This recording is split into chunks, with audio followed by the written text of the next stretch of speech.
அதேபோல் என்னை பொறுத்தவரையிலும் அந்தியூர் சட்டமன்ற தொகுதியிலே துரோகத்தை செய்துவிட்டார் என்று குறிப்பிட்டார்.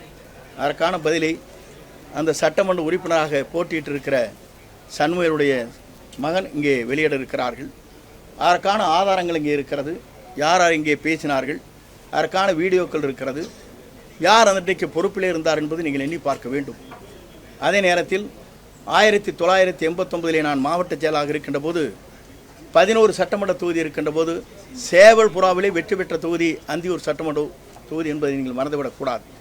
ஆனால் அன்றைக்கு நான் பொறுப்பிலே இல்லை. முதலே புரிந்து கொள்ள வேண்டும். என்னை குற்றம் சாட்டுவதற்கு முன்னாலே குற்றம் செய்தவர்கள் யார், அந்த குற்றத்திற்கு உறுதுணையாக இருந்தவர் யார் என்பதை தெரிந்து அவர் பேசியிருக்க வேண்டும். அதை விட்டுவிட்டு குற்றம் செய்தவர்களுக்கே பதவியை கொடுத்த இன்றைக்கு அவரோடு வைத்துக் கொண்டிருக்கிற நிலை இன்றைக்கு எல்லோரும் அறிந்த ஒன்றாக இருக்கிறது. பிளே ஸ்டோர் மற்றும் ஆப் ஸ்டோரில் இருந்து பாலிமர் செயலியை QR கோடு மூலம் பதிவிறக்கம் செய்யுங்கள். செய்திகளை உடனுக்குடன் பெறுங்கள்.